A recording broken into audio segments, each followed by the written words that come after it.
We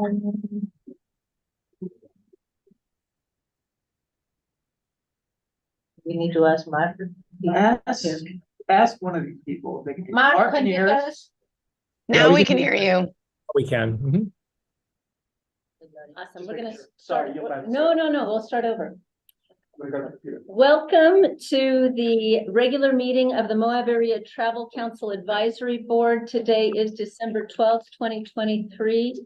Apologies for the starting at 3:07. There was a previous meeting occupying the room, and we are beginning as close to on time as we can. I'd like to call the meeting to order.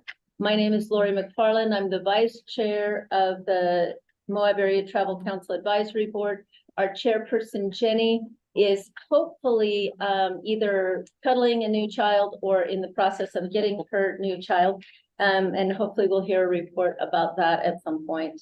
The opening items, we would like to mention who is present. Again, I'm Lori McFarland, the Vice Chair. We have Lacey Shumway with the Moab Area Chamber of Commerce. We have Ben Frederick-Gill, who is the boss of everything. And then we've got Asa, Hutchinson, tell me your last name. Baldwin. Oh, Paul, oh, okay, who will be interviewing for one of the positions.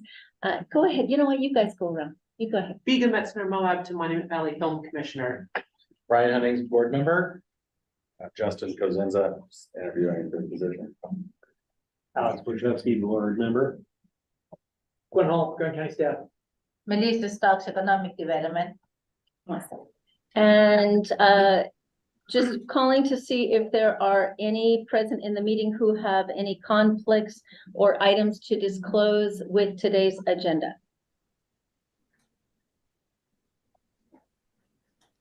Do you want to do online? Oh, I would love it. Oh my gosh, there's Mary. Mary, will you tell us that you're... Hello, Mary McGann, County Commissioner. I will have to leave the meeting a little bit early. So if I leave, I'm going to just quietly exit. Thank you. Do we have Rebecca? Yep, Rebecca Monso, board member. Oh, awesome. So that gives us Rebecca, Alex, we should have we have a quorum. Awesome. If there are no additional items or disclosures, who's in the waiting room? Sharon was in the waiting room. She's not now. So she'll come back on. I will text her and see if she wants to be in. We have a presentation by Love Communications about the 2023 report. Take it away, Love. Okay, great. Well, thanks everybody. A pleasure to be with you here today. And we've got a few team members from Love Communications here, but to save a few minutes, we'll just march forth. I'll turn it over to our Director of Data and Research, Adam Whalen, and he'll provide an overview of everything in 2023 from our fall campaign, drive campaign, timed entry, summer campaign, and so forth. He'll provide an overall synopsis and leave it open for a few questions as well. So, Mr. Whalen, thanks so much. Yeah, definitely. Let me share my screen here. 1 second, everybody. You should be seeing nothing right now, but now you should be seeing a slide presentation. Is that correct? Yes. Okay, awesome. I feel like I talk a lot in these travel council meetings, so hopefully you're used to how fast I talk and the energy I bring. But it's always a pleasure to talk and to see everyone's faces, even if it's virtually. So as Mark mentioned, this is going to be an overview of all the marketing campaigns that ran in 2023. It's worth noting that a lot of content in this presentation y'all will have seen already. So as a reminder, we have timed entry, fall drive, fly, and summer campaign information or campaigns that ran in 2023. And each of those we did present wrap-up reports. The difference between those reports and this report is we basically rolled up and aggregated all of our performance metrics into one presentation. So with that said, I would like to start and note that one nuance to what I'm going to present is that each of the campaigns we ran had very different strategies at their core. So combining the KPIs and the metrics we're tracking for success isn't impossible, but the caveat I always throw out there is specific campaigns, you're going to see maybe fewer bookings and revenue generated because their goals were a little different. That maybe wasn't the overall goal of the campaign. But obviously the main kind of underpinning was to inspire and influence audiences to visit Moab across the seasons with the types of visitation that the county is ultimately trying to drive long-term. So folks that are spending more and staying longer. We targeted a variety of geos, some of that being in-state with Northern Utah, but then some of these campaigns also obviously ran out of state, everywhere from Denver, Colorado Springs to Vegas, and even as far as Chicago in some instances. By and large, we tended to target folks between the ages of 25 and 65 or so amongst those main audiences that we know we enjoyed targeting or that we felt would be spending more on market, which was kind of your shoulder season empty nesters, middle-aged camping buffs, and adventure-driven planners. And then timed entry was kind of its own beast entirely because we were targeting some degree of folks who we knew were coming to Arches. And then obviously the campaigns ran throughout 2023 at different intervals. Our main KPIs we looked at are impressions, post-impression rate, which as a reminder is when someone is exposed to our advertising and later makes it to the Moab website. This tends to have the greatest propensity to predict bookings in our set. A variety of website metrics that you'll see there in the middle, sessions driven to the site, pages per session, time on page, and then ultimately bookings revenue and how efficiently we were driving those bookings. So the first slide I'm going to run through is an overall performance overview of all advertising that ran in 2023. It's worth noting that what this looked like was a little over 71 million impressions delivered with a 0.10 post-impression rate. It's worth noting that the post-impression rate is a little lower than what we've seen historically, but with some of our campaigns, we were very narrowly targeted, or we were focusing on markets that are a lot harder to penetrate or we didn't quite have awareness for, like a Chicago, for example. So that was to be expected.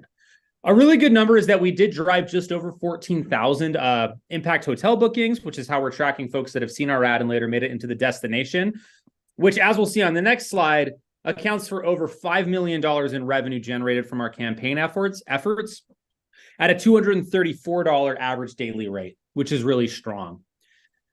Not to hop around too much, but what I did really want to note are two kind of key points. The first being our top performing markets, which were Denver, San Francisco, and then really Chicago and New York. And how we landed on some of these further away markets as our top performing is not that they have the highest volume of bookings, but because when they arrived, they did stay longer and spend more on average, which makes sense. They're coming from further away, so we know they're going to be of a higher quality visitor. But at the end of the day, a Denver, a San Francisco, and then obviously Salt Lake, not mentioned here, appear very highly because we know those are our core markets at the end of the day. And then as expected, when you look at where we had our best performance, it was the summer season. I know there's been a lot of efforts to kind of disperse visitation or drive it and say, the shoulder seasons, for example, or where we see a true downturn in summer. But that kind of core advertising season when people are planning their next trip to arrive a little bit later would be summer. And that's when we saw our best performances, advertising that ran during that time. But I bring up that caveat because it's not like people are seeing our ads and arriving 3 days later. They're probably planning for a trip in the fall or maybe next spring or something like that. So running through the flow of this presentation is just going to show some high-level performance marks from each of our campaigns. And during this, I'm going to make note of which ones kind of performed better or worse relative to each other. So first, looking at the Fall Drive campaign, as you can see, our post-impression rate of 0.04% is a lot lower than the overall 2023 average of 0.10%. All things considered, this campaign did do all right. It generated over 1,800 hotel bookings. But I think if there's a main kind of learning here from the Fall Drive campaign, it's that it's really good at tailoring message towards Salt Lake City as a market. We found that Salt Lake City overperformed when we messaged them during the fall, perhaps because they could access Moab easier, get there quicker when they're seeing the messaging, relative to our LA, San Fran, Phoenix markets. Those further away drive markets actually performed a little lower than average during our Fall Drive campaign. That said, at an attribution level, we did still see over $560,000 of ad exposure revenue generated from our campaign efforts for Fall Drive, which is good to see. Now, looking at the Fly campaign, I actually thought the Fly campaign did quite well when you consider the markets we were targeting, like a Chicago, for example, or these kind of further away areas, and kind of promoting the airport and flying into Moab and things like that. We did see a post-impression rate that's still below our 2023 average, but it was actually above the Fall Drive campaign. Our enriched bookings were just below 2,000, and ultimately the partner that was best performing here was actually TripAdvisor. So when we think about those markets that could potentially be a fly market for us, I think what this campaign proved out is using endemic partners like a TripAdvisor tended to perform better likely because the user is already further down the decision-making funnel of where they might want to go. So when they encountered our types of content and our advertising on that platform, they're able to say, oh, I'm seeing this ad. I already know I probably want to visit Moab. And that way we're targeting someone more specifically, knowing that there's a lot more people that live in these fly markets and they can be harder to reach. Ultimately, with the fly campaign, we saw just over $700,000 generated in revenue from our efforts as well, which is good to see. So let's talk summer campaign, because between this and timed entry, I would say these were the two campaigns that performed the best for us in 2023. The summer campaign delivered just over 25 million impressions, and our post-impression rate was 0.15%. In previous summer reporting, it was around a 0.17, which I would say that, or even a 0.2 would be our benchmark. So seeing this, you can see that we performed relatively at that level, which is good to see. Additionally, one highlight we had in the summer campaign was with Connected TV, we were able to conduct a conversion lift study, which these are all a lot of fancy marketing terms thrown around right now, but basically all it really amounts to is we were able to look at people who didn't see our ads and who did see our ads on Connected TV, and we were able to measure whether or not those that saw our ads were more likely to come to the Grand County website and engage in trip planning towards the area. And we did observe that, right? So when you think about Connected TV, which is when someone's watching on, say, Sling or YouTube TV or one of those platforms, these types of studies we conduct help us prove out how effective those channels actually are. But overall, what's really cool is overall performance metrics for this summer campaign, when you look at bookings specifically, did surpass the prior year's efforts in 2022. So even though that post-impression rate was maybe hovering around that benchmark, we drove more bookings from this campaign. And the big number here is that we did drive over $2.5 million in revenue as a result of folks who are ad exposed. Now, the last campaign I want to talk about here, and this is really heavily nuanced, is timed entry. So as a reminder, this was a campaign that was basically saying, we know folks are probably arriving in Arches or they've looked at similar content, and let's inform them about the timed entry system, what they should be prepared for, things of that nature. And in that way, you're going to see some performance metrics that are a lot higher than what we observed on our previous campaigns. So for example, our post-impression rate is close to a 0.4%. And like I just mentioned, a good benchmark is around a 0.2%. So this basically doubled that. The reason being is that the audience we were targeting is already has Moab in their consideration set and the county at large, right? So they're probably going to websites, trying to learn more about timed entry. As such, our post impressions are going to surge in nature. We also saw engagements on paid social were above benchmark, meaning that when we served up this content, there was a higher propensity for people to engage with it. That said, where we did see a decrease in performance with timed entry was around booking metrics, where our hotel revenue was actually only around $114,000. Meaning to say that this campaign did a really good job at educating and kind of spurring interest in the Grand County area and for timed entry, but it didn't ultimately drive a lot of bookings, which in actuality does make some sense when you consider it, because of the reality that these is a kind of a pre-qualified audience we would be looking at.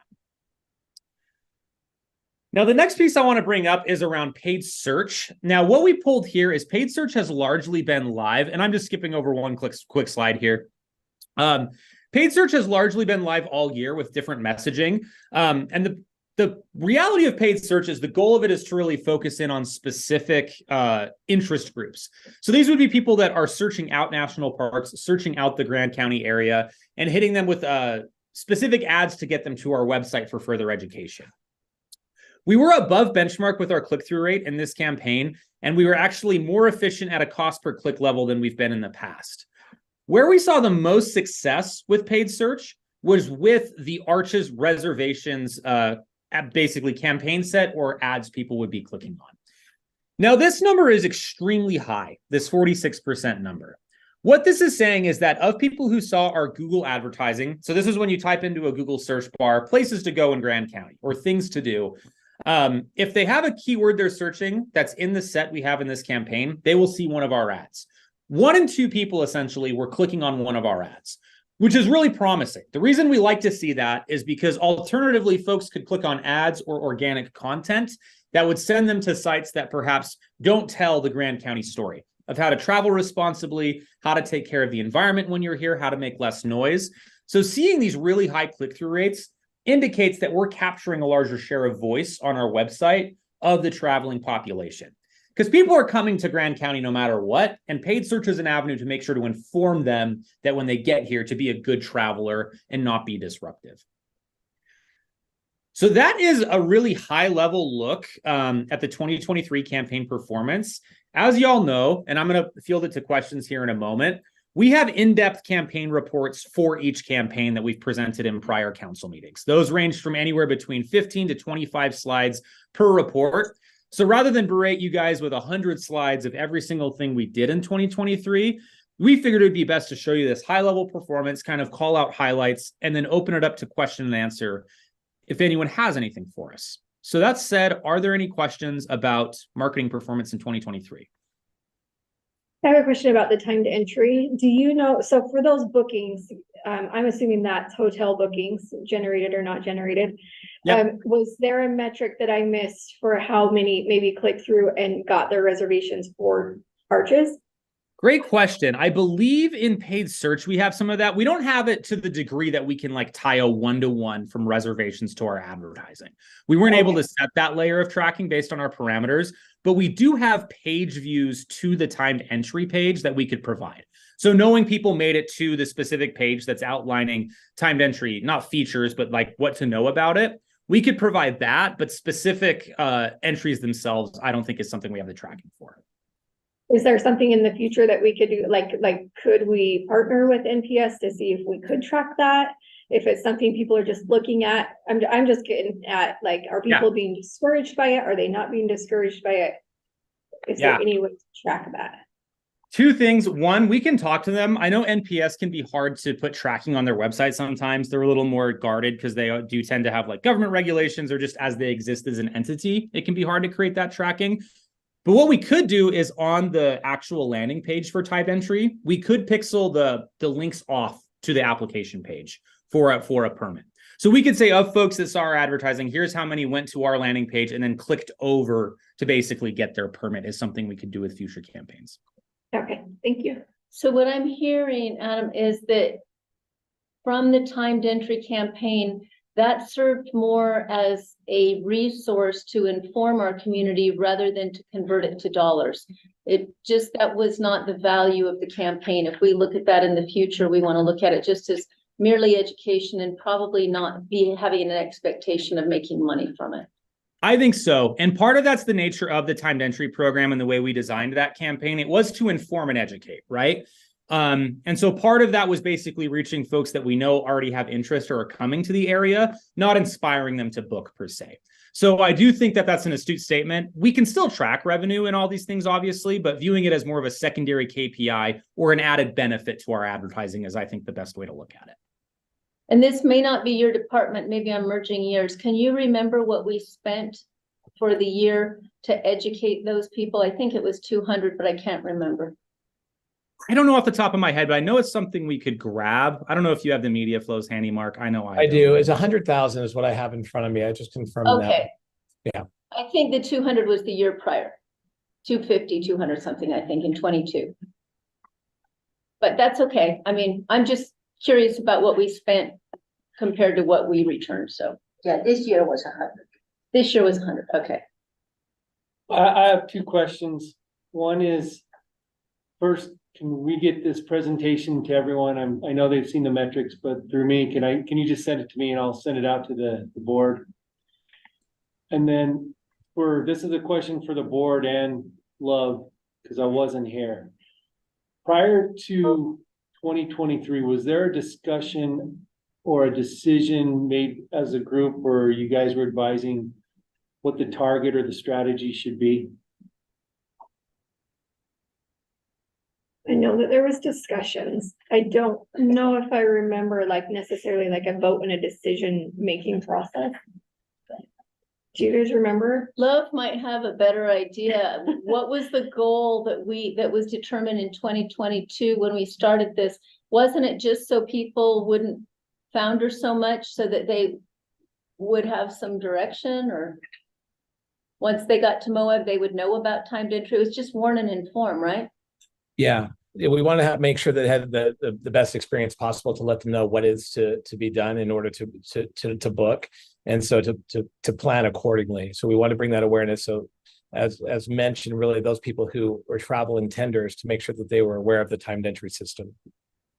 And Alex, you had something? Alex. Yeah, I was just wondering, you were referring to the timed entry specifically? The whole thing, how do we get people here? What, did we have any discussions how we were supporting what other local user groups? I don't want to be specific to your businesses, but the soft recreators, the hard recreators, the Yeah. hotels, the restaurants, was there any talk about a target to get people here? I think that was an August Granite and Love Communications strategy that we weren't included in. Okay, Is that accurate? Well, I do remember some discussions around, I remember some reports around, Love provided us with kind of who was still spending money on travel and who would maybe like, kind of like our best options. okay. I remember that conversation a little bit. But I really don't know that I remember being super involved in the strategic planning of, Okay, like you're talking. thanks. Yeah, I can chime in real quick on the audience piece because I actually conducted that study. I believe that was back in 2021, around 2020, 2021. We basically did do kind of an agnostic. Here are the folks that are visiting Grand County in your competitive set. Who are those individuals, right? Who would we want to target? Who is a high value traveler, a lower value traveler? What do they look like? We conducted that audience study separate of marketing. I mean, obviously it's used for marketing, but that can also be used to guide content creation on the website, things of that nature. So that audience study does usually have about 3 years of usage is anytime we conduct a study like that. And those audiences served as the foundation for who we would target. But in terms of 2023 at large, a lot of the campaigns were more one-offs, right? Like we need to do a fly campaign. So let's take this audience knowledge we have and target fly markets. We know we needed to do a timed entry campaign. So let's use what we have there. So I think from an audience perspective and who we were targeting, we were definitely involved in that. That's where we refined who we would be targeting and what audiences have the most value. But an overarching annual plan was definitely a little more reactive in 2023 with August and given the funds we had and things of that nature. Who was reactive? Okay, thank you. You answered my question. We're good. I have 2 questions. Sorry, just refresh questions. Can you remind me how we're tracking the ROI, like how we're determining that 1,400 hotel rooms were booked in each campaign? Yeah, definitely. So it's through a platform called Adara. And Vanessa, feel free to chime in if you have any additions to this. It's through a platform called Adara, which is kind of a lot of folks use this in the tourism industry. The state of Utah uses it. Other GMOs in the state of Utah use it. And what we do is we attach pixels and tracking to every ad we run. So we know when an individual sees our ad, if they later book a hotel room in Grand County. The way we do this is mostly through the chain hotels. So what we're not able to track is some of the boutique hotels. And then they basically take this number, they observe how many people booked a hotel, and they try to extrapolate it to the amount of hotel rooms they know are in Grand County from STR reports and other data sources. So it's not one-to-one, and it's worth noting that these ad exposed bookings, these are simply individuals who have seen our ad and later booked. We're not pretending to take full credit for all those bookings. Not everyone sees a banner ad, and that banner ad is the sole reason they book a vacation to Grand County in a hotel room, right? But it's a method of which we can track kind of our scope and reach with our advertising to get to a bookings number. So it's through that Adara platform, through pixel tracking, but there's some other layers on top of it to make it a little more reliable. Okay, and then the second question was, what was the total we spent on all 4 of those?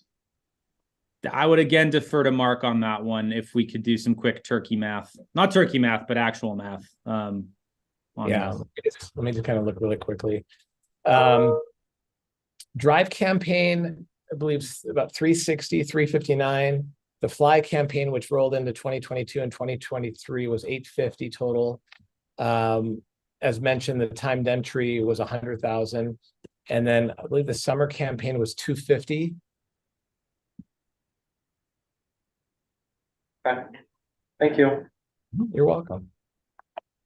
I have a couple of questions. One on the page of overall performance overview. we talked about our best performance being the summer campaign. What do you attribute that to? Would you say that has something to do with the fact that we actually spent money there specifically on that target, as opposed to like sort of a general throw it in the pool? Or you guys are good at this analysis. Help with that.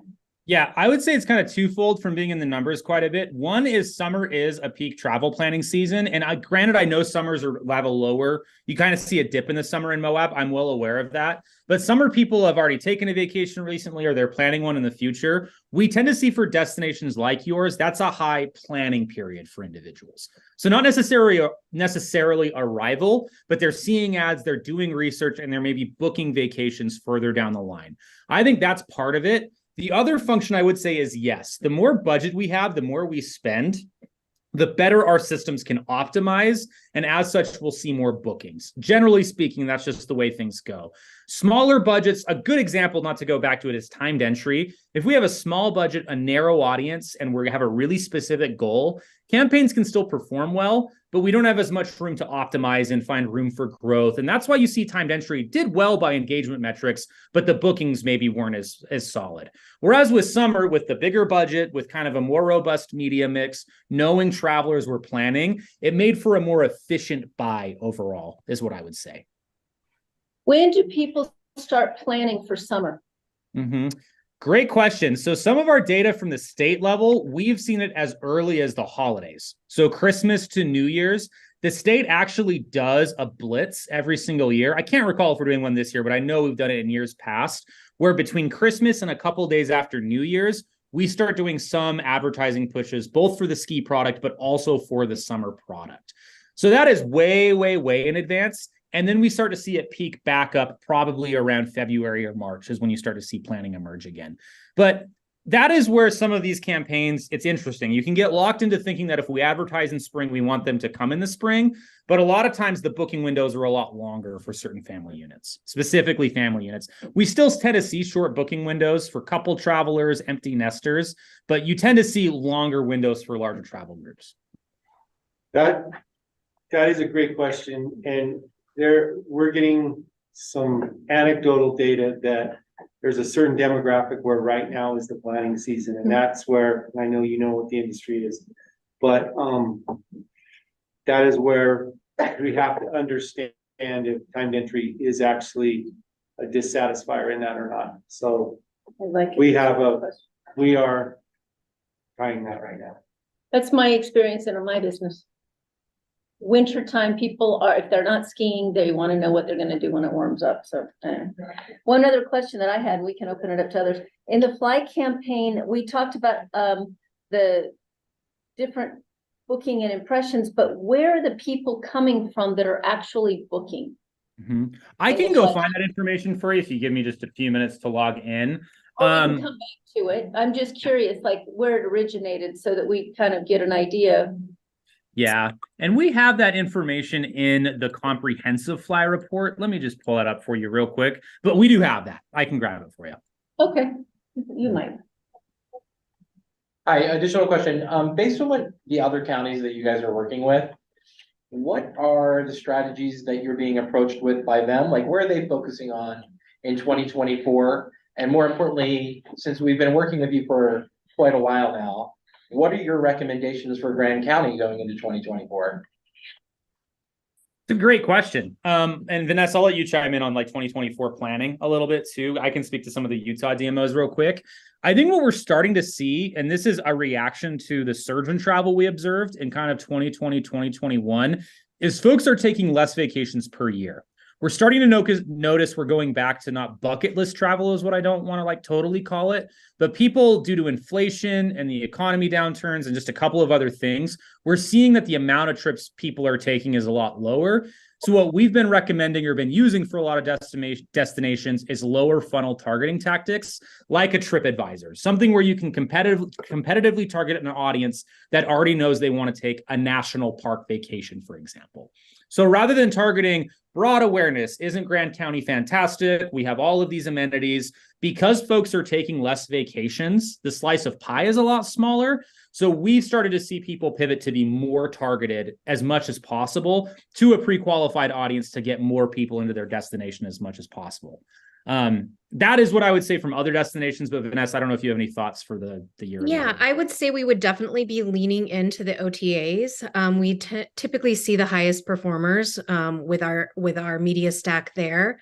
And then we would also want to lean into programmatic travel vendors like Sojourn. And then based off of some media consumption studies, which we have in another presentation, really leaning into the video assets and CTV, pre-roll and things of that nature. And looking at the historical data with Storage Eyes, that's another media partner that we have that's native advertising, really kind of tells the story of the destination, getting,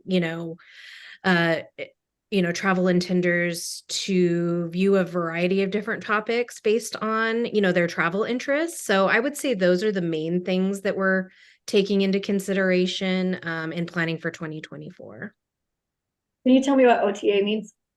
Oh, yeah. So they would be partners like Expedia, TripAdvisor, and those are the main two that we've used in the past. And really, TripAdvisor's been our main go-to, along with Sojourn, who isn't specifically an OTA, but they are, travel centric in the fact that they do provide some level of booking data as well. So Online travel. Thank you. Yeah, are we good then, guys? We've got I would like to follow up real quick. I pulled that market question on the fly campaign just while I was off to the side here. It's worth noting we still do see some Salt Lake bookings from our fly campaign. It's just what ends up happening. There's a propensity for that to occur. But Denver, Chicago, and San Francisco were our top 3 markets that we observed. As Denver's to be expected, I think, as number 1 performer, right? But Chicago was a highlight market in that campaign. They did actually perform pretty well, all things considered. yeah. Thank you very much, guys. We appreciate the presentation. Thanks so much. Take care. All right. Pleasure, thank you. Thank you. Moving along in our agenda, it looks like our next item is the Travel Council 2023 Marketing Report by Melissa Stocks. Yes, and I'm gonna do a recap of what we did in-house this year. And I will just more focus on the data slices, but I will tell what Robert and I we did in the office. Give me just a second. So when we start this year, we start with the adjustment reservation. So we delivered a lot of time entry card to the hotels, outfitters. Then we create a QR code. So we try to have a better communication with our local businesses and also with the visitors. So they know when they're coming to MOA, if they want to go to the arches, they must to make a reservation.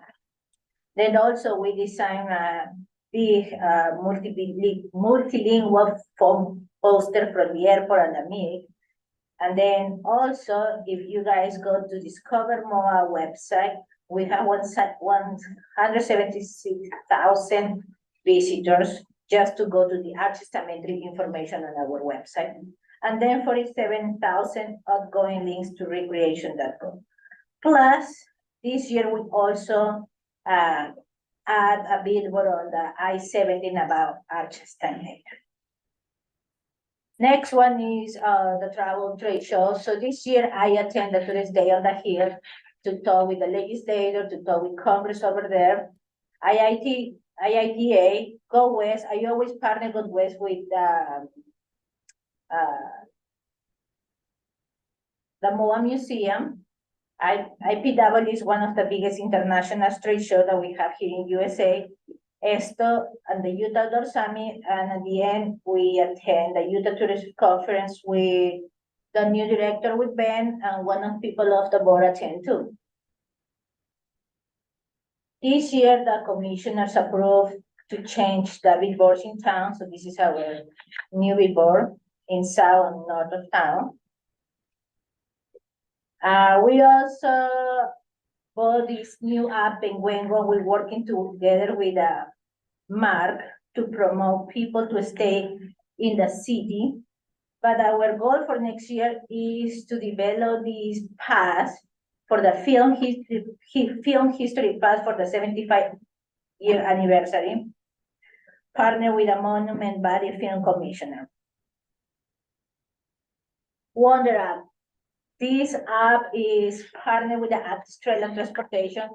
We developed a Wonder Map so the visitors can see where they can enjoy it. This map is not also just trail maps, it's also business map.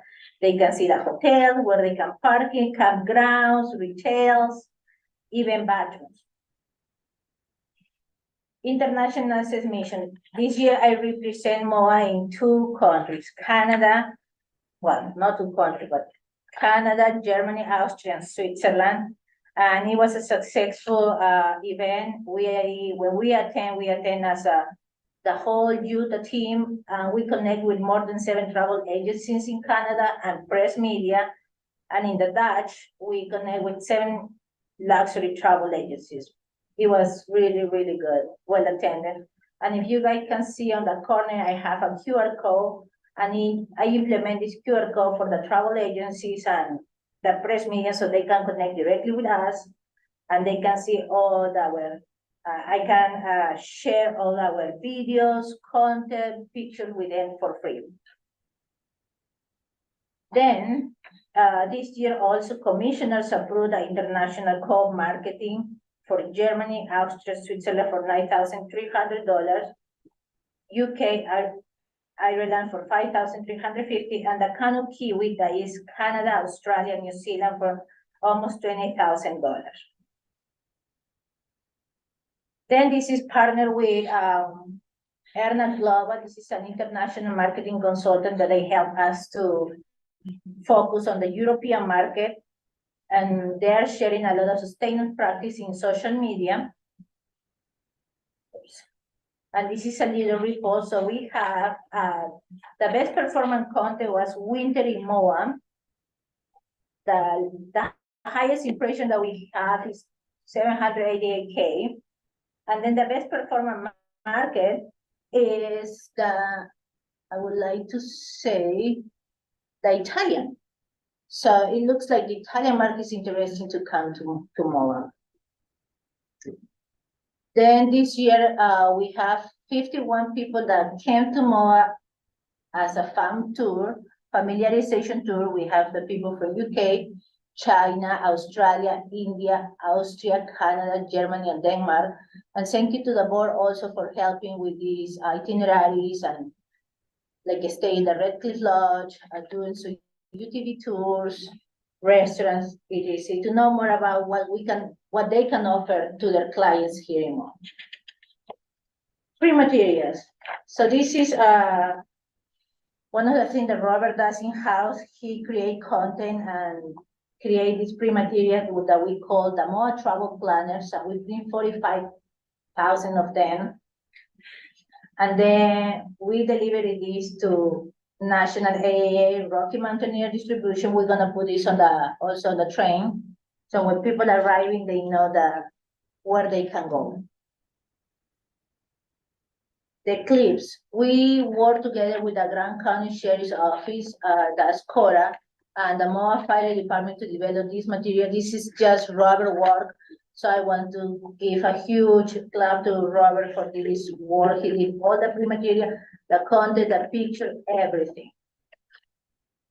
And this is our data that I want to start talking to you guys. So this is our data for our website, discovermoa.com. And if you guys can see, we dropped 4% in domestic, but we are increasing in the international. So that means the internationals are interested in our website and the content that we provide to them. So we can see that Canada, Germany, United Kingdom, France, Italy, and Netherlands. Also in our views, this is the homepage, it dropped 3.1%. Social media, we have almost 76K followers. Same with likes, we reached 2 million. Content interaction this year, we have 20K and link click 32.6. The most successful post that we have in the MOA is a famous for outdoor recreation. And it reached 408% higher to the media post. And then we can see also the demographics, top cities, MOA, Salt Lake, Denver, Phoenix, Las Vegas, LA, Grand Junction, New York. And then we can see also the international market. I got 3 certifications this year. I got an MBA. I have a certificate in Hypnotrade. And also I got a certificate with the SUU in Utah Parks and Tourism.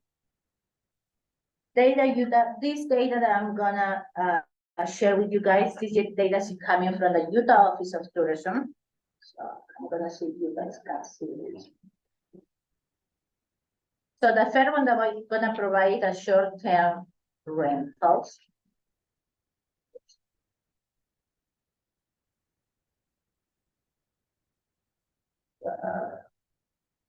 And this is public, you guys can go to the link. This link again is provided from the Utah Office of Tourism. So you guys can see the trend here from January all the way to September.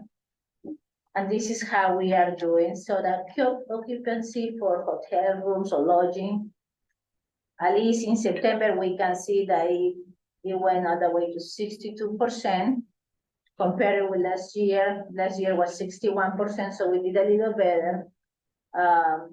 August, it was down, we did 43, but last year was 47. So you guys can play with this data, it's really good.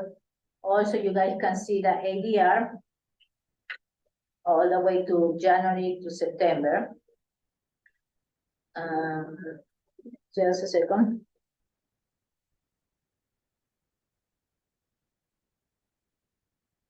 Open this one too. This is the lodging tax. So this is the TRT. So you just click here and then you go to Grand County.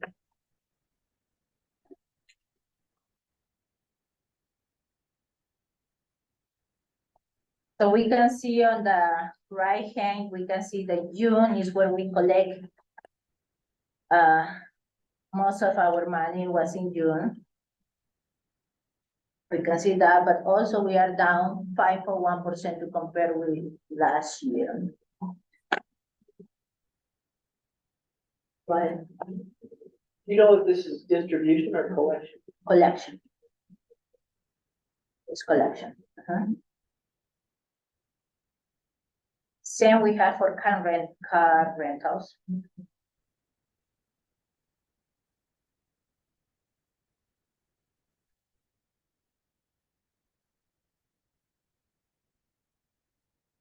If you type here Grand County, you can see how we are doing, how Grand County is doing. And then also I will share the visitation of Dead Horse Point. You have the ability to look at restaurants? Restaurants, you want me to- okay. Well, first finish this, but I'm just curious. Yes. Yes.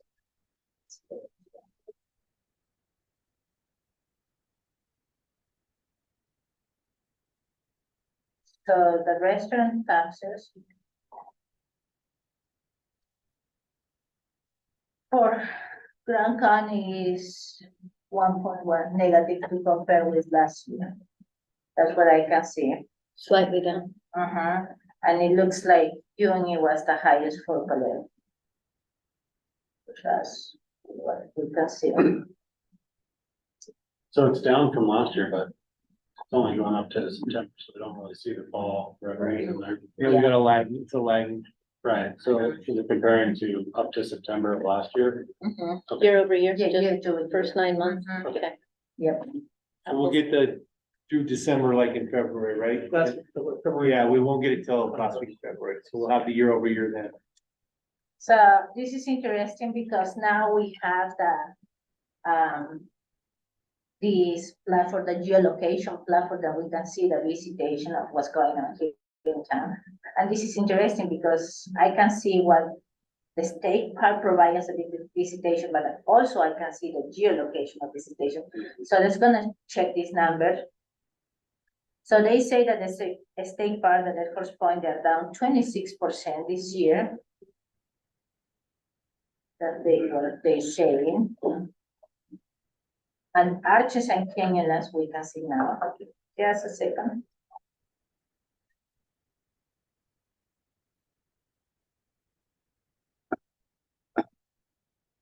We're gonna start first with Arches. So Arches is down 1.8% this year. So not too bad. And then we're just gonna measure the Canyonlands. Canyonlands is down 5.6%. Okay.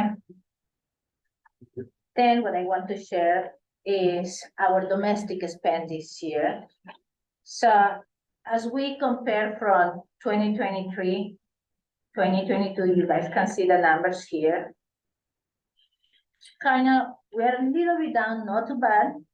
But then when I'm worried is these red lines, because restaurants are down to compare with last year, 1%, but hotels are 8% and retail's 8% with domestic. So this is interesting, and our higher visitors are coming from Salt Denver, Provo, Ogden, Phoenix, and Seattle. So that means this is a good opportunity for us for working and have a better strategy with Phoenix Airport to bring more people from Phoenix, Arizona. Then we have close to wrapping up on this. Yes. Okay. And then we have the international spend. So the international spend is growing, so this is good from 2022 to 2023. And I can see that our lines are going blue, just a little bit down for the hotels, 6%. And this is our top countries, Canada, Germany, France, Switzerland, United Kingdom, and Netherlands. And I want to finish with this information, the geolocation that I was talking before. So the information center to compare with last year is down 23%. The second one is the airport is down 7%. City market 2%. The food truck is the only place that is up 14%. To compare it 2 years ago is 26%, so that's interesting. Then our two gas station, Maverick, North and South, they are down 7% and 3.6%. This is the number that I was asking. We see that Arches and the Horse Point are down with the state and the national park number, but our numbers here in this case, Arches is up almost 1%. And the Horse Point is up 1% or 2%. So do you think that's because of entry before and after? No, when they actually it's take? because I think the national park, the way how they count by vehicle, and they think in one vehicle probably is 4 people, but this one is telling how many people have a phone. We're tracking some. Right, but then also does Arches track how many people, like, do they report how many people are coming in before and after their open times of Well, 7 and 4? that's a good question, because they track just when the park ranger is over there. Yeah, This one is tracking 24 hours. Yeah. We should get that. We'll So see if this we're is people comparing. that are doing That's a good question. this is the people that are doing stargazing. Okay. But also this is over last year. No, Right. this is this year. but This it's year from, Over last year. Yes. yeah. So last year, when the time of entry was still fairly new, we Right. might be seeing some adjustment to the time of entry Right. normal. So Just trying to figure out Like why that. the difference, like 26% down to 1% up is a Before, difference. are we good? Yes, and the last one I want to mention is McDonald's and Wendy. McDonald's is down 50% from last year, and 2 years is 27%. So that's what's going on in our community. So So thanks. before you guys have a question, just a couple things. One is, I know everyone wants to see what the 2024 strategy is, so you know, I have not made a 2024 strategy would love for anyone else that you don't know about. What we may do is try and finish out 2023 with maybe updating some media that we can own and we can work internally. But what we have here is we've seen what happened in 2023, the performance, so we know what we think, and we probably all have different ideas. Going forward into 2024, something to think about is a reach and touch type mentality. So I'd ask you guys, especially you're advising this office, to maybe think in terms of reach and touch. And in my world, that's hypothetically, let's say we had a really cool train that came here, or a wedding on a ranch that maybe got filmed. Our reach is showing that there's a big market out there that may see marketing that shows people riding on that train that would bring them here. The touch metric is getting those people to buy those tickets and get on that train.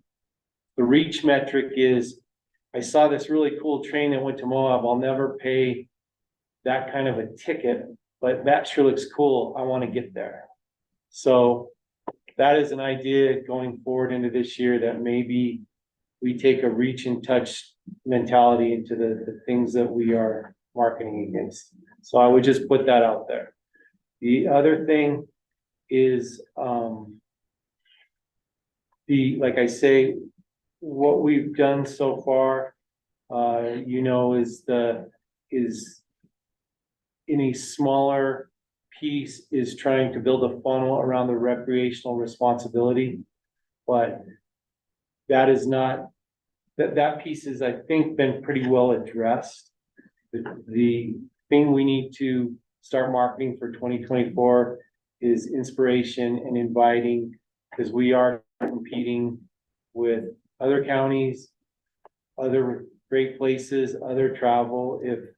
If we have people taking less trips and being more selective, we've got to get better in getting them to get here.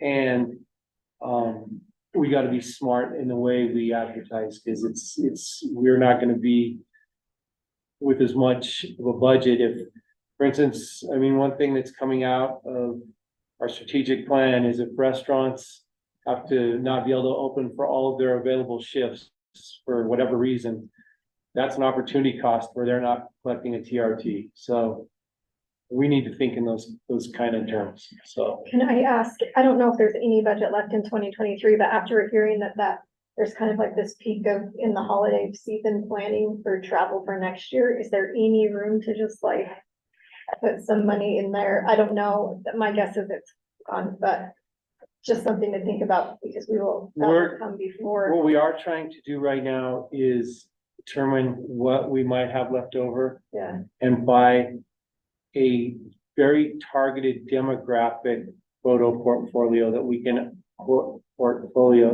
own and market out of our in-office with, to get more of a downtown buzz with a different demographic and a couple different demographics. So that's what we've been spending the last few days to see if we have that coming in. As I did 3/4 in the year, I want to make sure that there's not a surprise bill that I haven't known about that would embarrass me if I went and asked for what I think is left over. So that's where we're at. If we miss January, though, the dominoes have fallen. The good thing is we've not committed to anything, we can pivot. So I don't think we're hand tied. I just think we haven't already signed up for something that we might not like in January. Do you want to move forward Yep. with the interviews that we'd like to conduct? Okay. As you all know, I am not the chairperson, and so I'm a little funky with this. Apologies that we're a little bit behind on the schedule, but we do want to start the interviewing process for the open position of TCAP and decide on our new board members' recommendations. I think what the plan is to do an overview is to visit with each of you, and then what we will do is close the meeting and then discuss as a group and make decisions from there. Is that correct? I want the meeting to be open. The meeting will What's have to be that? open The meeting has to be open. Okay, by we're state gonna law. back by that state up. law. Can you have a closed session for It should all be in. Okay, Everybody gets asked the same question. Right. so everybody's gonna get the same questions, so the person that goes first, sorry for you, and you can get all the answers later. But people are welcome to not be in the room while someone else is being interviewed, but they don't have to be. Like by rule of open meeting. Am I correct on it? So no one has to watch someone else be interviewed. They can, be in or out. And Ben, do And I- you have a preference of how you would like the order of the interviewing? No, you can pull it in any way you want. Awesome. I'm gonna start with the first one I have in my list, and that's gonna be Alex, because you've been with us before. If you wouldn't mind just sharing a little bit for the entire group, just tell us a little bit about your fabulous background and give us an overview. Okay, well, it is fabulous. It is, So she. Yeah. don't forget. I've been a Grand County resident for seasonally for a bit, but for the better part of 24 years. So I've seen a lot of Moab and a lot of where it used to be, a lot of where it's going, and a lot of speed bumps along the way. A lot of that has been in the tourism business, directly in the service industry, river guiding and restaurants for the last 14 years. So definitely have a heartbeat of the buzz of customers and just the tourists that come to this town. So I feel like I've got a pretty good idea of what's going on, and I would like to be here for a long time as well. So I'd like to have a part in gathering and reaching out to the right tourists and getting them here and spending the right dollars and doing the right things and also being responsible at the same time. So I feel like I just have all the best interests of Moab, workforce and housing, just all those issues we're all trying to work towards. So that's my background. Super. Can you tell us what your understanding is of the Travel Council? Travel Council is hired by law to spend the tourism dollars, the TRT funds and the TRCC funds, so marketing, promotion, and not necessarily mitigation, but we just have these tax dollars that we need to figure out how to spend wisely. Can you tell us what you would like to bring to the board? Just quiet, calmness. I mean, I don't really talk a whole lot, but I like to really think about some of the things that we have, the issues that we have, and I like to try to think outside the box a little bit on some of these issues and try to bring that outside perspective at the seal. I know there's a couple other people from different backgrounds, you know, specifically on the board, but got the restaurant background. I feel like it could be cool to have more than just one restaurant person back on the board, you know, not just me. I think that would be good, but for now, I think bringing that perspective to the board is obviously a very big deal for this town. It's part of the revenue as well. What do you think that Grand County's biggest challenges are? Getting along. It seems like everybody has a little bit of a different view of what Moab needs to be or what it could be. And yeah, there's a lot of conflicting interests, a lot of conflicting ideas on how to move forward. So I think that's the biggest challenge, is to try to find some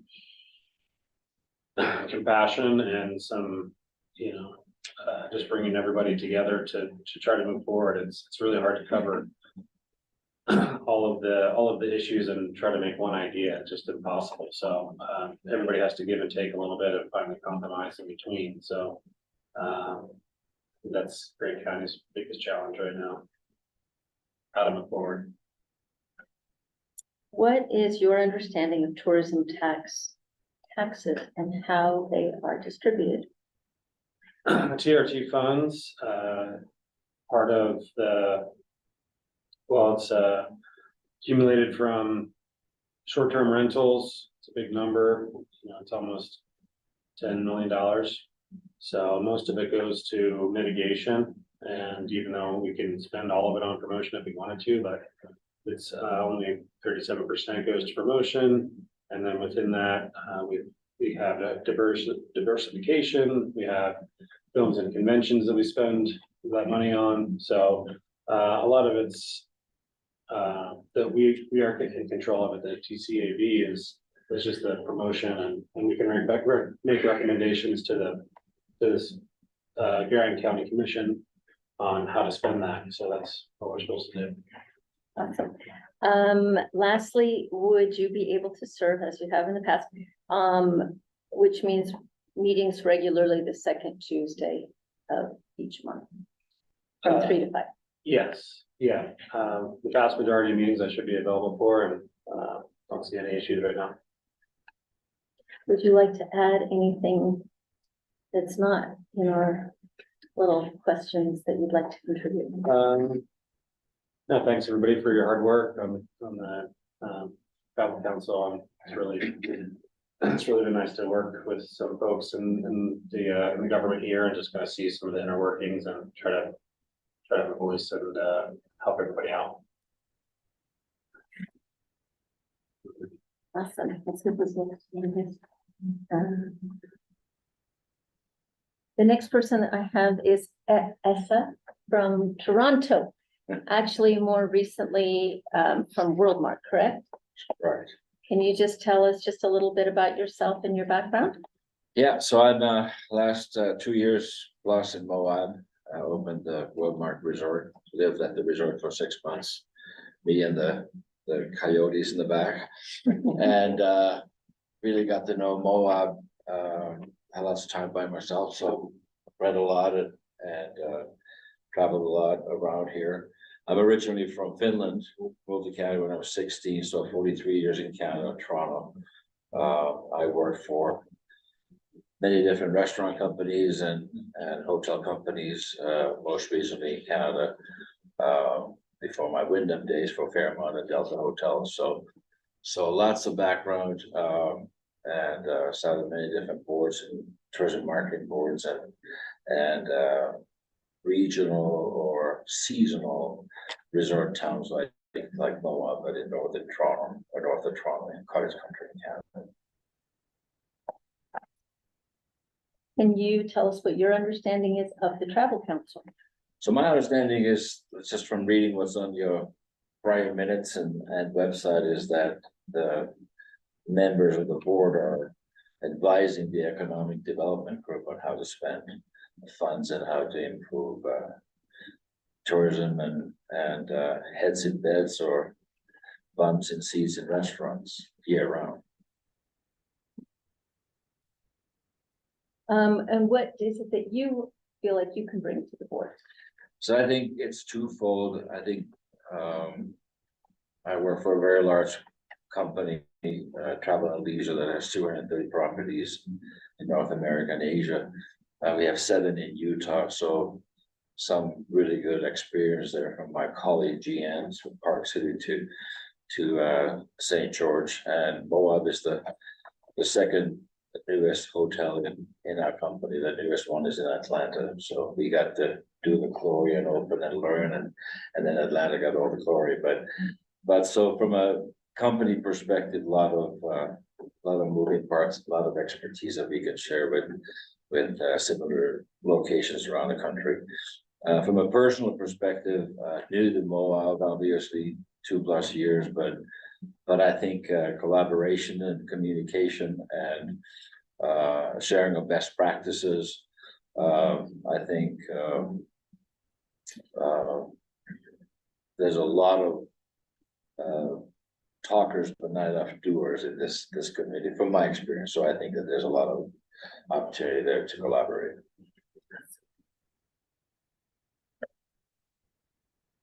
What do you think, other than talkers, not doers, do you think that Grand County's biggest challenges are?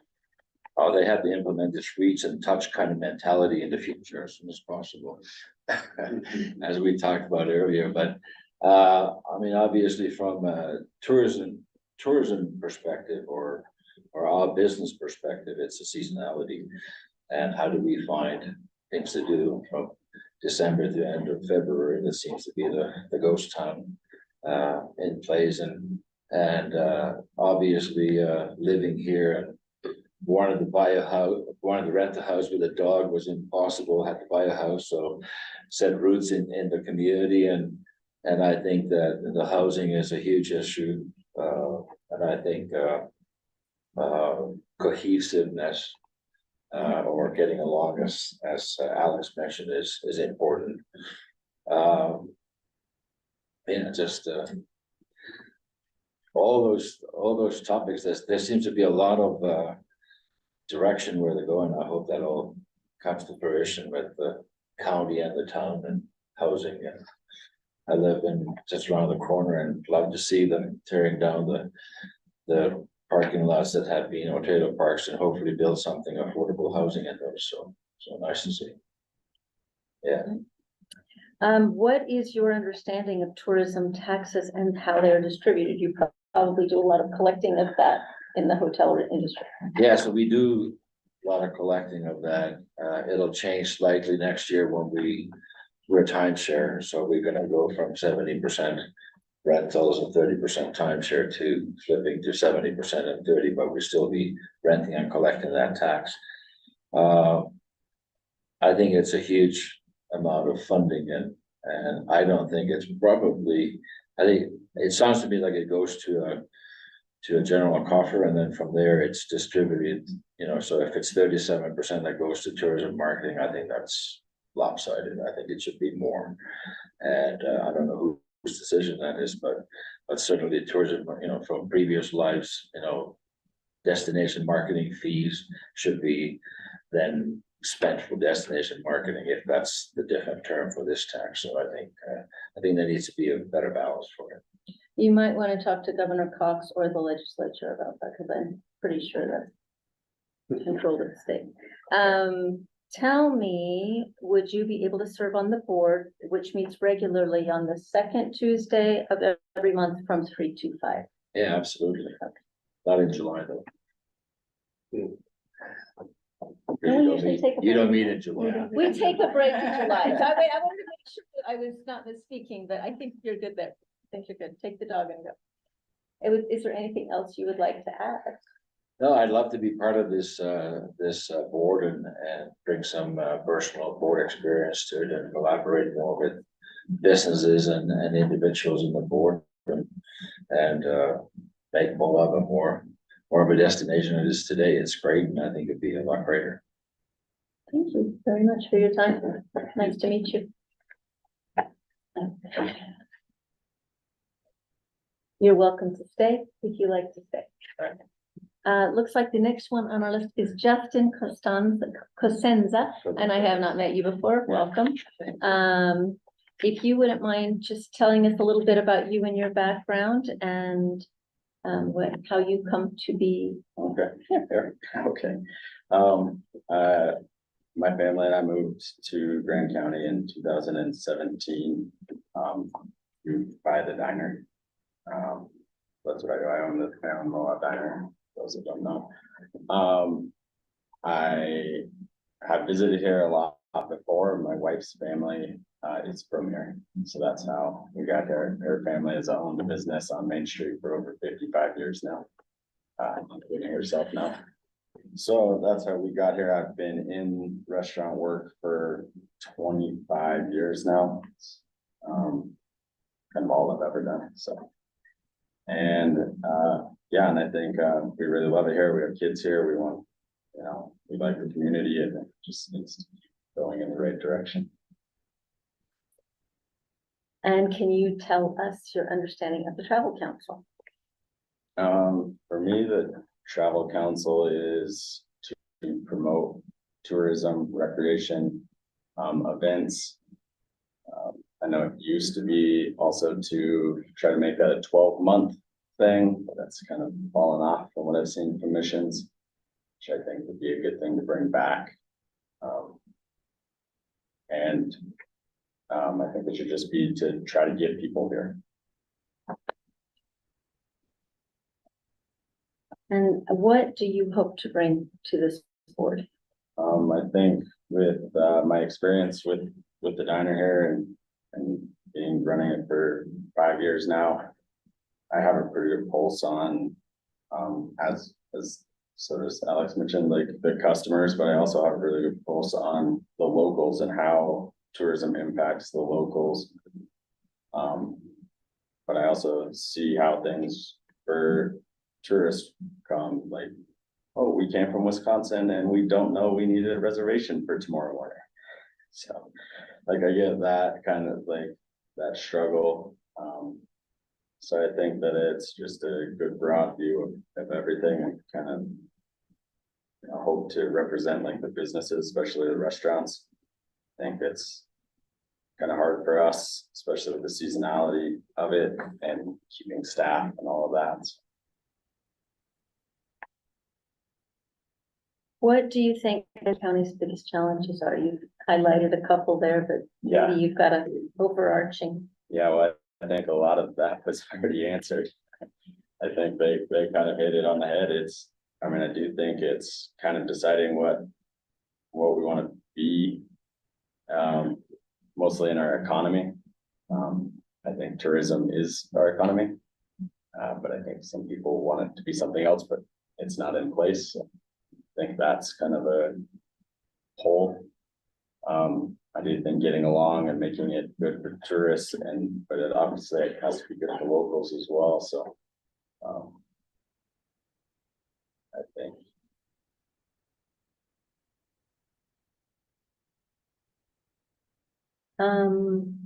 What is your understanding of tourism taxes and how they are distributed? My understanding is probably pretty narrow, but it's taxes collected from tourism, from restaurants, from hotels. My understanding is it is supposed to be by law spent all on for tourism mitigation or marketing or advertising to get people here.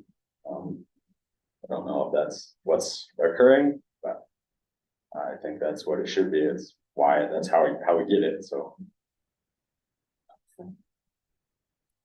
And would you be able to serve on the board that meets regularly on every second Tuesday of every month from 3 to 5? It's just once, I said it wrong. It's the second Tuesday of once a month, except 3 to 5. July. Yeah. Yeah, as of right now, I don't see a problem with that at all. So you guys know, this restaurant guys are kind of busy, so. No, no. That could change, but, and not in a bad way, actually, I tore my Achilles on July 28th. So I was out for like 7 weeks of no weight and things ran very well. So I got to learn that I can let go a little, so it's good. Congratulations. Yeah. Wow. That's a Yeah. long You have one recovery. more you can earn. Yeah. Ask Aaron Rodgers, it takes a minute. A lot faster than me.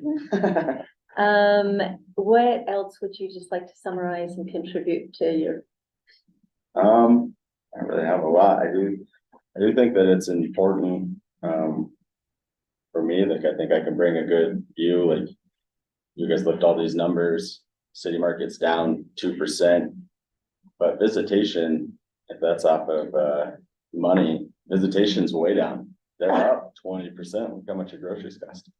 So that dollar to dollar isn't the same, so I think kind of looking at stuff in different ways is a good way, and it's not all equal to visitation. Yeah, and those numbers don't adjust for inflation. Yeah. Those are just, Like, we were pretty Straight even across. for last year, but we did a price increase this year, so technically we're down visitation wise. pleasure. Thank you so Thank much. you for having me. And you're welcome to stay. Or not, depending on how many trays you have to carry. And Howard, we have an applicant, Howard Trenholm, and he's here. Hi, Howard, how are you? How are you? Welcome. I just want to fill you in. We're asking everybody the same question. Sure. So it should be pretty level playing field here. Can you just share with all of us your background and tell us a little bit about yourself? Originally I'm from Scotland and decided to emigrate to the United States courtesy of a J1 visa in 1988, and you haven't got rid of me yet. I discovered Moab in 1996 from Aspen, Colorado, where I worked for the Ritz-Carlton Hotel Company, and fell in love with Moab like I've never fallen in love with a place before. Decided to give up my entire corporate life, benefits, everything else, and risk it all, and open a little coffee shop on downtown Moab, which I'm pleased to say has been operating continuously all year long for 26 years. I've also previously served on county boards, including the Special Service District for Recreation, and most recently also the Moab Area Travel Council for 9 years, of which I was the chairman for 4 years.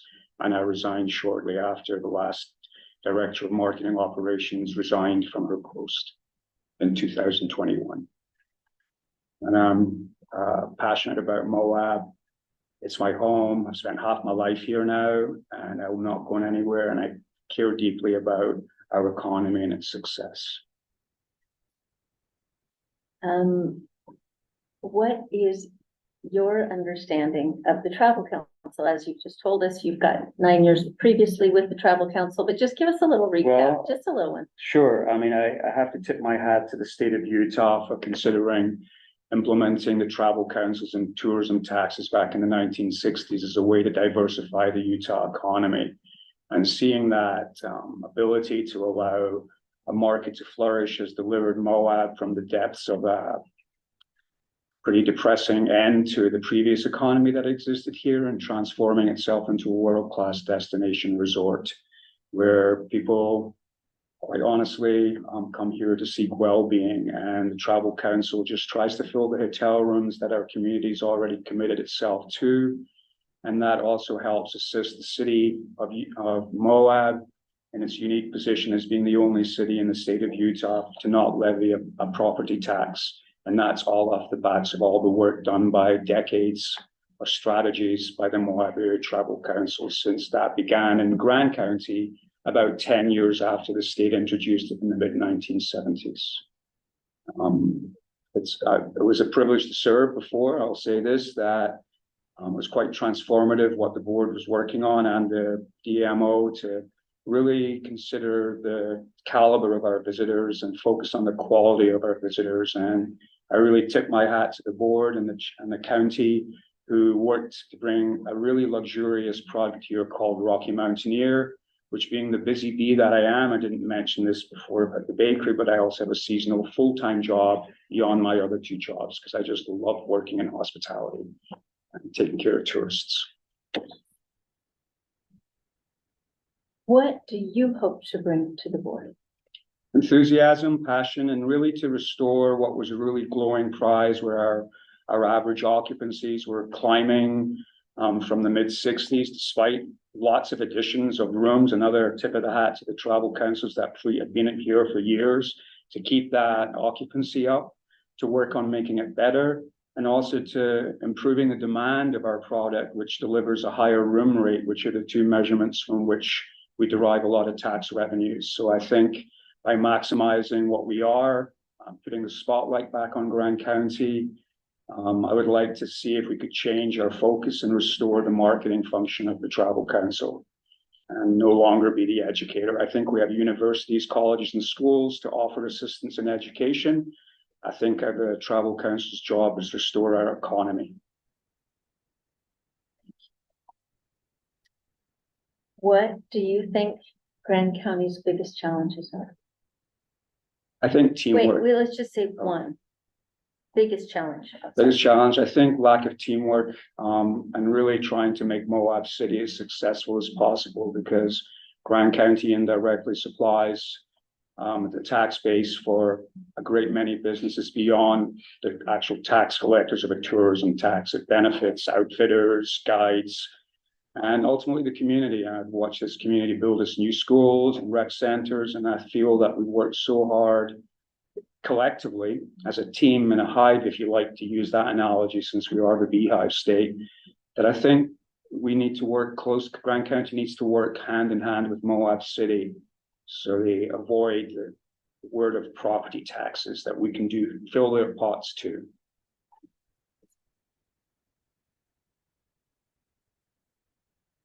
What is your understanding of tourism taxes and how they are distributed? All too well. They're levied on 3 branches of our quite diverse industry, specifically lodging, private lodging, not public, except state parks. Also on restaurants, a nominal 1% tax, and also on motorized vehicle rentals of under 30 days, which is a quite significant portion of our budget concerns. From that grand take, 37% of so is allocated to the functions of the Travel Council, and the other 63 cents of every dollar raised is distributed according to the state codes to help mitigate the impact of visitation on our community. Will you be able to serve on the second Tuesday of every month from 3 to 5? Would you have any conflicts with that? Certainly, if I'm appointed, I would be glad to. And go ahead and just give us an idea, just how you want to summarize some final thoughts of what you want to, I just asked everybody to kind of give us a quick little Sure. minute to speak. Yeah. I consider it a privilege and honor to serve this community in any capacity I can and give back in a way that I could only do by living here. And Moab's provided a home for myself, my family. Every bagel that I sell in my shop actually goes into my paycheck. So I think we can do better. I think we can improve our lot. I think we've taken our eye off our prize, and I'd like to echo the sentiments of a former board member of Colin Fryer, who really spoke up and kind of put his neck out to support our industry that, you know, has been created on the graft of countless families, a lot of small businesses. And I think we have good solutions within the collective minds of our community if we're willing to listen to all sides of the equation. And I really would like to deliver a product that supplies quality employees for every employer in this town. And I realize there are methods that can be utilized, some tax revenues to help build houses so we can build our community for the next generation. Thank you very much. I feel grateful that we have 4 people that are willing and so capable to be part of this crazy organization that tries to solve problems. And I'm super grateful that there are people coming forward. It's very wonderful. At this point, I think that we close the interview interview process. And I think, is this where we do the board member report? Help me here. Where do we go from here? We'll be changing very quickly. Okay, I would help me. move on with this. Okay. So we, Wrap up this. okay, so we're wrapped up. We need to make a motion. We need to make, somebody needs to make a motion. Someone needs to make a motion. Help me, guys. Thanks. I would ask someone to make a motion to do what? How many seats do we have available? 1 and 4 valuable people. That's tough. I would just ask. Open for your motions. So I'll have to make, typically we go motion, Help me out. second, then discussion, then a vote. What are we motioning for? For someone to fill the minutes. Okay, so But we're can I gonna ask make a that question decision first, here or today. not? Okay. What's that? Just a Can- general question, Mhm. a question. About this opening. Does it have to be Good by, question. yes, does it have to be by statute that it's a restaurant, like TRCCA restaurant owner, or can it be? I don't know. My Like, is the understanding is the seat that's vacant is someone who's collecting TRCCA. Yeah. But I could be wrong. No, Help so me that though. is the seat that we have to fill, correct? See, we have to That's go fine. back. Alex collects TRCCA and his seat is the seat that expires at the end of, So then that's the seat we December. have to fill. We don't So- have another TRCCA. so it doesn't, Correct. can it be someone who, go ahead? You are the other TCA. Right. Yeah. And then we have also people that are TRT collectors. Right. So, but by statute, they be either TRT or TRCCA? From my memory, I thought it could be either or. But that's just, it's been a minute since I read the statute, but I think that you have, the majority has to be either collecting TRT, TRCCA. Go ahead. I would Either way. actually defer to Howard on this, he has more expensive. Yeah, I think, you know, as long as it's a tax collecting As long agency, as there has it's- to be yeah. majority. I think 4 of the 7 Yeah. must be from those collection agencies. But there's not a split of which. Yeah, I think it Okay. matters. No, as they long don't as you differentiate between a qualify. restaurant, a hotel, I'm short-term vehicle rentals. And so I think as long as you're in the mix and sending those monthly checks, they're out. It could be like a bike company owner that was sitting here right now that could say, because they don't collect the tax, but They they would can't do that. qualify, so. Yeah. It's interesting. Right, that they would be one of the three The other ones, others. That's, and everybody here qualifies for that, Yeah. in my understanding. But excellent clarification, because I'd hate to backtrack. A majority, Wait, go ahead, go ahead. a majority of members shall be current employees of entities in the county that are subject to the taxes referred to in section 59, blah, blah, blah. The balance of the board membership shall be employees of recreational facilities. So it just says a majority of the members shall be current employees of entities that in the county that are subject to the taxes. And right now, we're just right at 4, because we have Sharon Kinsley and we have Lacey and we have and Jenny. That's the 3 that are not in a tax collecting. So as long as you're replacing responsibility. a leading tax collecting representative with a tax collecting. Okay, that's my understanding. Okay, good. Thank you. But I ain't going to jail for that. All right, and so we want to make a motion to Typically, that's discuss. the way they go. Okay, so we want to make a motion. Would anyone like to make a motion to discuss? I would make a motion that to appoint. Do you want us to leave, so you can discuss this without us being present? Would that- welcome to leave. This is an open. We can't kick you forum. out. We can't kick you out. It's an open and public meeting, but I personally think that you could listen to it on video in 5 minutes, so it would be Can we ask honestly. questions? Or no? I would. Typically, the way meetings work is that, and this is Robert's rules, is that someone makes a motion, someone seconds the motion, then you go to the discussion phase. And once the motion is on the table, I would keep questions very limited. Typically, once you're in the discussion phase, it is just the board that's discussing. So, Okay, so there's no Q and A, I mean, if we want to put that in the interview part, right? so we can continue with the Q and A. So before we make a motion, let's go ahead and ask your question. I mean, I just wanted to clarify, because I remember, like, it was my first meeting. And I remember in that meeting, voting for Howard to join the board. And then something happened and he wasn't part of the board. Yeah. So it was never addressed, it was never spoken to us. So I'm just, like, if that happens again, is he not gonna get on again? so I would clarify that the travel council advisory board makes the recommendation to the commission of whom the commission shall appoint. So my So the travel understanding council is, role here is to make a recommendation to the county commission. we recommend what we think is best for our community, and then our commissioners have the ultimate say, up to and including choosing someone who isn't even interviewed. That's my understanding. Yes. That what you do? Yes. Would anybody like to ask any other questions?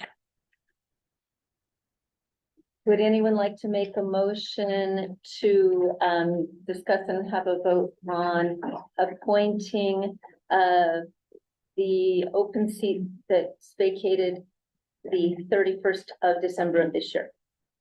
Well, I'll make a motion to nominate Alex again to refill his seat. Nothing against the other candidates. I think they're all great. Howard, as I just said, I'd hate to go down the same road. Clearly, there's something that happened somewhere. And I think Alex does a great job, so that would be my motion. Is there a second anywhere? I'll second that. Rebecca will be seconding that one, okay? Okay, now what? If there's any discussion, Now it's if you discussion, had- if okay. there's no discussion, call for a vote. Okay. Would there, I open this up to discussion, if anybody would like to have discussion about the motion on the floor. I have a question, but I probably should have asked it beforehand. I hate all the rules. Go ahead. I know, It's more I of a got question Robert's for rules of Alex. order, but I'm not gonna read them, so there, go ahead. I understood that you weren't going to reapply. Was there reasons that have changed for that, or did you just decide to, I mean, Yeah, I was just going through it at that time. Okay. like a month ago, and Yeah. I was just wasn't really sure what I was doing, and, but I think I have a little more of a focus now on this coming year and, refocused. So, yeah, I thought about leaving, and I think that I still wanna participate and have a say and voice my opinion on how this place moves forward. Cool, thank you. Anybody else have any? Rebecca? Sharon? Any comments? I know you have to figure out how to unmute yourself.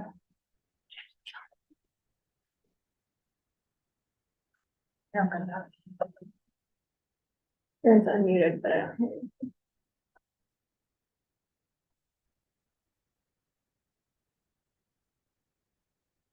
Rebecca or Sharon, can you hear us actually?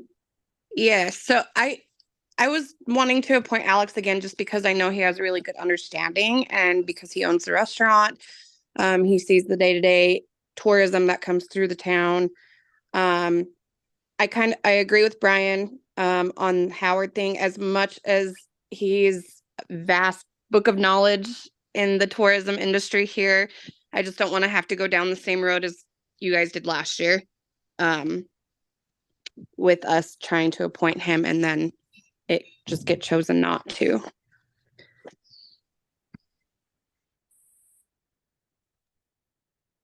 And Sharon, can you hear?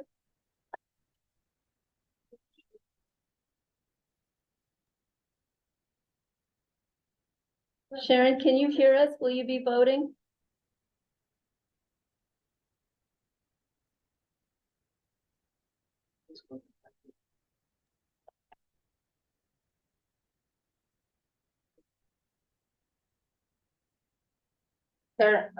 She's on mute, so she's talking, but we cannot hear her. We can't hear you, There Sharon. you go, Sharon. Now you're on the, whoops, oh. No, you muted again. Try again.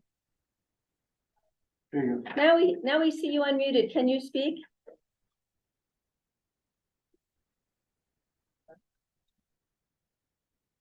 Sharon, it looks like you're unmuted, but we can't hear you. Send her a message. Yeah.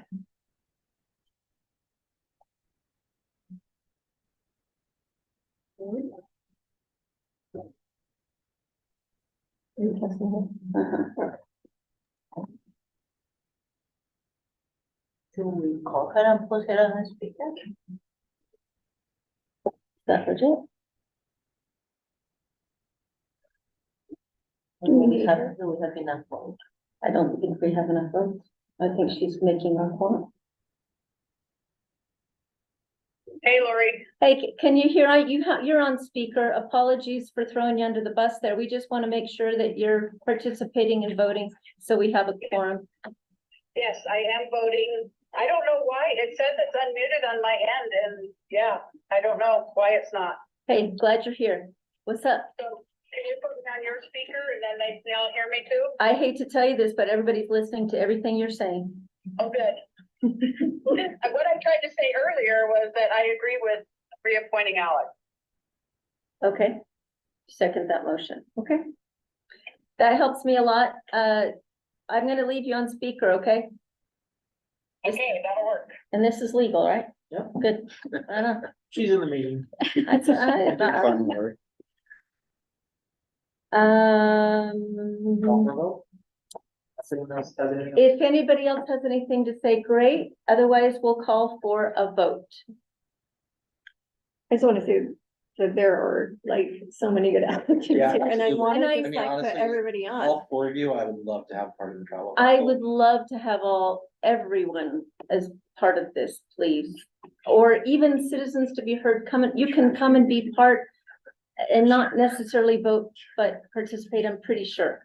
So Yeah, there's a couple of points, so. it's an open and public meeting and we need the help. We need the help. Do I need to make a motion to call for a vote? Or can I would like to call for a vote for appointing Alex, reappointing Alex to the travel council open seat for the 31st, to the open seat. All of those who would vote yay for Alex. Okay. 1, 2, 3, floor. Aye. So that, I'm going to call that out loud so this guy has an easier time. I've got Lacey, I've got Sharon, I've got Rebecca, and we've got Brian. And the only other people is me, and I'm gonna vote nay.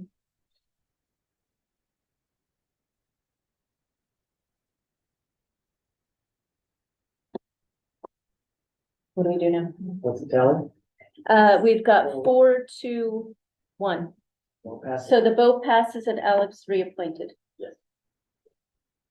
You will forward a recommendation to the county. Oh, we will Right. forward a recommendation to the county commission to reappoint Alex to the Travel Council Advisory Board. Good luck, Alex. Good luck. Thank you. You're like. I'm gonna take you off speaker, Sharon, Okay, so you can not crash. okay. Thanks. Alrighty, the next item in our agenda, and my gosh, I cannot believe that we're actually, Let me just say thank you to everyone. oh, please. Thank you. Thank you everyone. very, very, very much. Thank you. Thank you. Thank you. Yeah. Look thanks, forward guys. to visiting with you further. Go Leafs. Yeah. As far as a board member report, I'm gonna start to the right. Lacey, what can you tell us about what's going on, from your perspective? You just had a super big event or 3.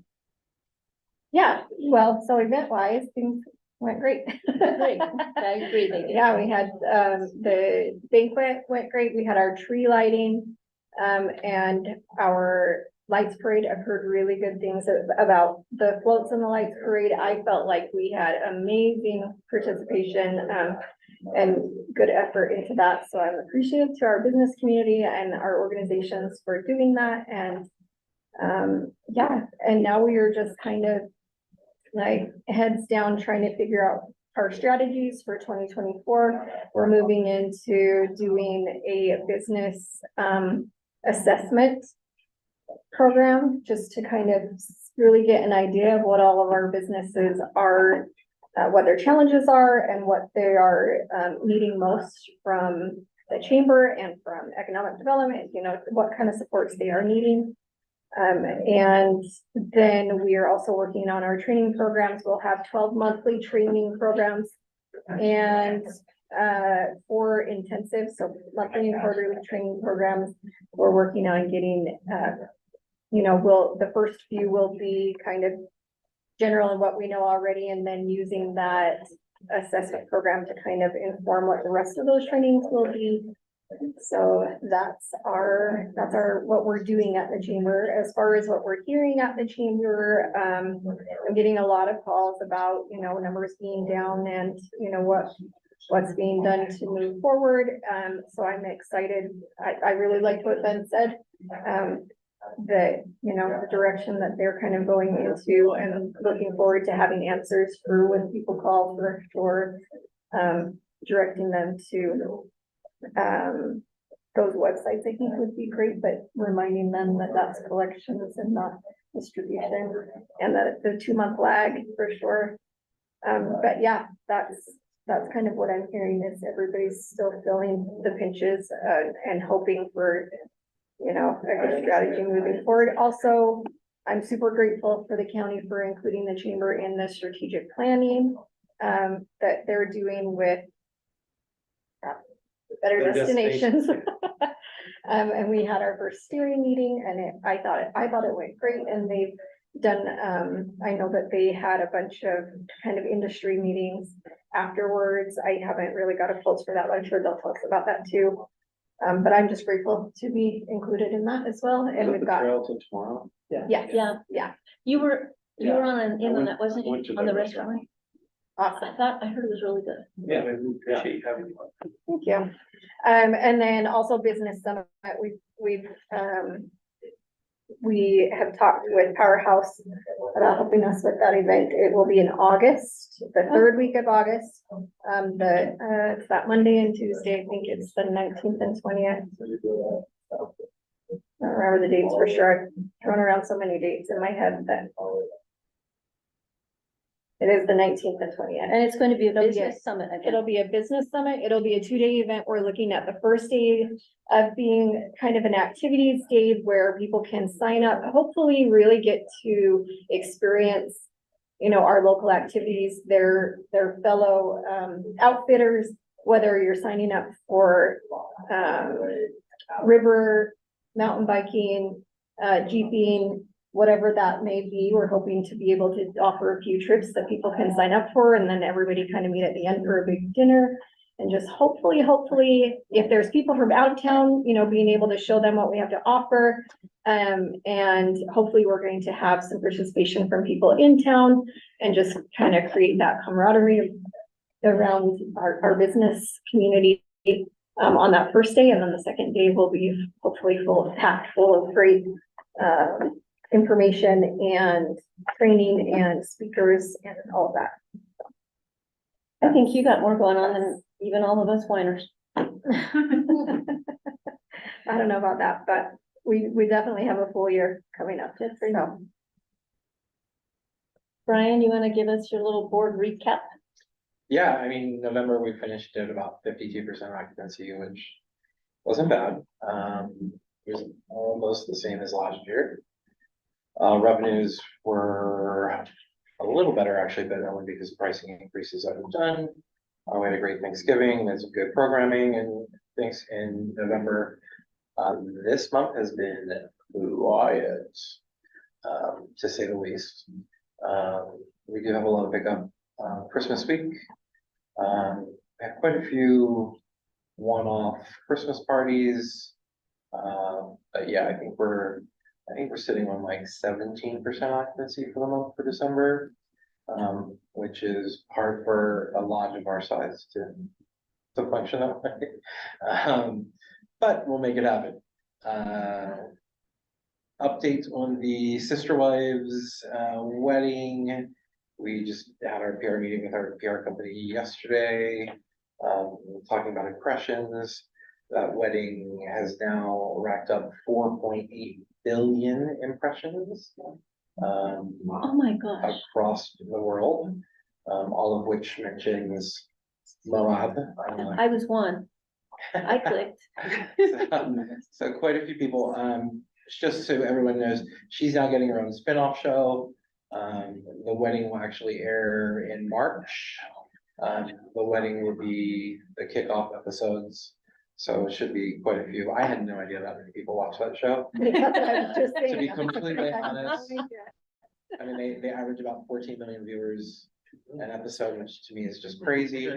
But yeah, so good exposure. I mean, it is reality TV, but it will highlight Moab in a positive way.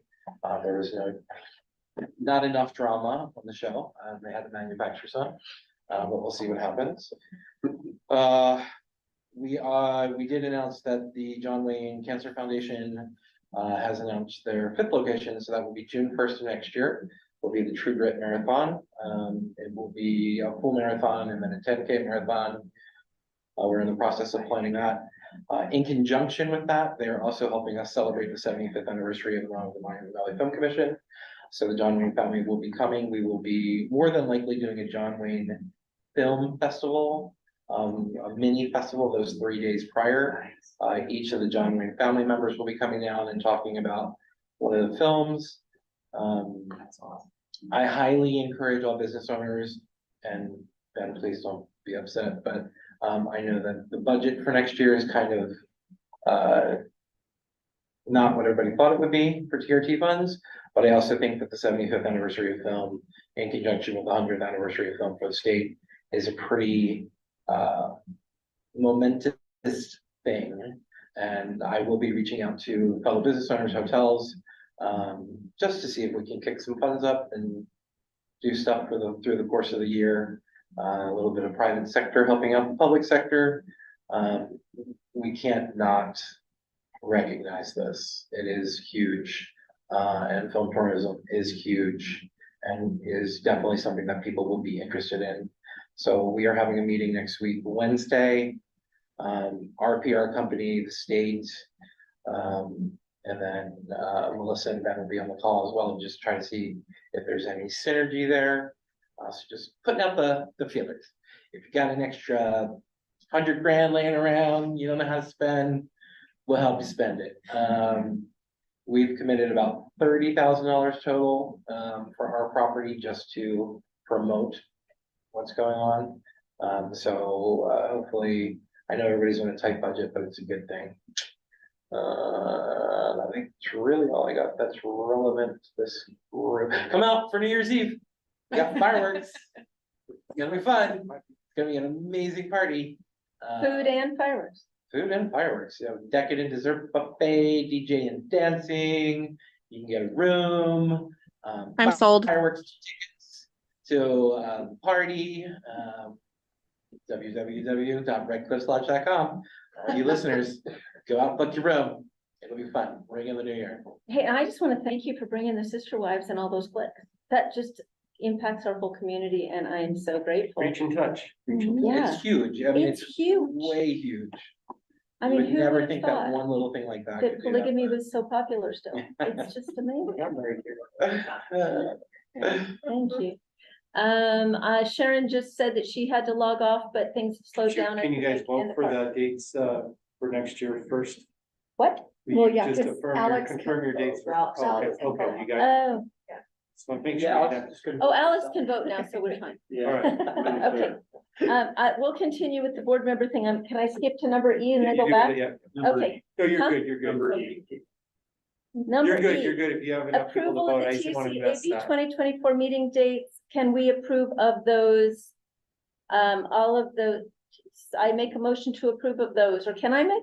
Well, I think we just need to be clarify what the board would like to do, like, this was, what is this, the second Tuesday of the month? So if you just want to keep that second Tuesday of the month at the same time, you could just, we basically be, somebody needs to make a motion to have a, whatever that routine would be. Okay. Can I just throw out there? I want to throw out there too. Go Okay. ahead. You go, you throw first. You throw down. 3 to 5 is really hard for me. I mean, I will still make it, but if there's a chance that another time works better for everybody, I just want to throw it out there. 5 to 7. Yeah. No, Historically, anytime 5 to before, 7. if it can end by 3. In the days of Marion DeLay, we met from 5 to 7 because people That night? understood there were business owners who Oh, yeah. had to run their businesses, and we organized this around that instead of around a county schedule. And I Right. proposed that we move them to later in the day so people can run their businesses. I'm fine going either way. I need to make a motion. Am I allowed to make a motion? Yeah. Am I allowed to make a motion? I'm the chairperson. Oh, I don't know. I don't think it's specified in Robert's rules specifically, maybe it is. Typically, the chair does not make a motion. Typically, the chair. See what happens. See, I'm trying to just behave, She's the vice, trying to behave. she's the chair. Lacey, what time are you Can I, proposing? well, mine is not helpful for business owners, so I'm gonna sink down in my chair and take it back. For a But restaurant then again, I owner, don't think that's 5 to your 7 is height. gonna be Well, good you're for always Alex so fair. either. Yeah, Right. it doesn't really matter. I mean, I But I would will propose agree, more of 5 like doesn't a- work for us at a hotel either, because that's our major check-in time. Right, I would So- propose more of, I mean, really honestly, like Amy, others, like. 8 a.m.? 9 to 11, I would do it 8 a.m., I would, like, anything that ended by 3, but that's because selfishly, like, this can be part of my workday, so. I mean, honestly, for us at the hotel, our best time is 11 to 1. Everybody's checked out, everybody's out visiting the parks. There's nobody really at the lodge, we're getting work done, so it's easier for me to get away during that time. That's just me being selfish. I could do 11 to 1 just as easily as I can do 3 to 5. Alex, Sure. Rebecca, Just bring our lunch. Tried to unmute. Yeah, I'm good with 11 to 1.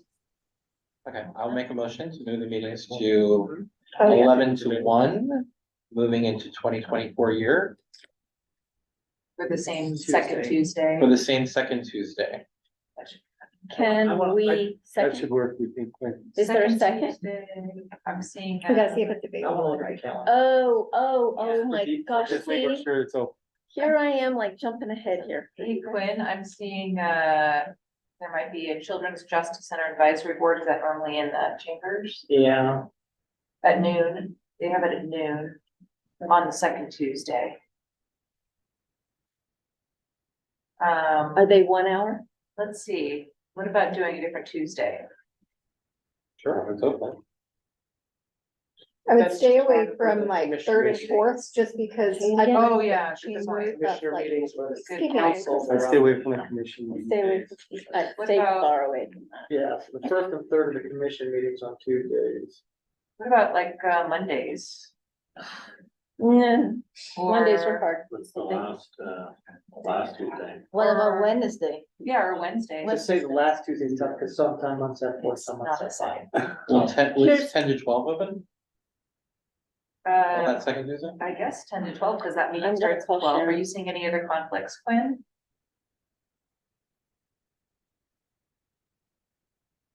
Ten to 12 on the second Tuesday? Which second Tuesday are you looking at?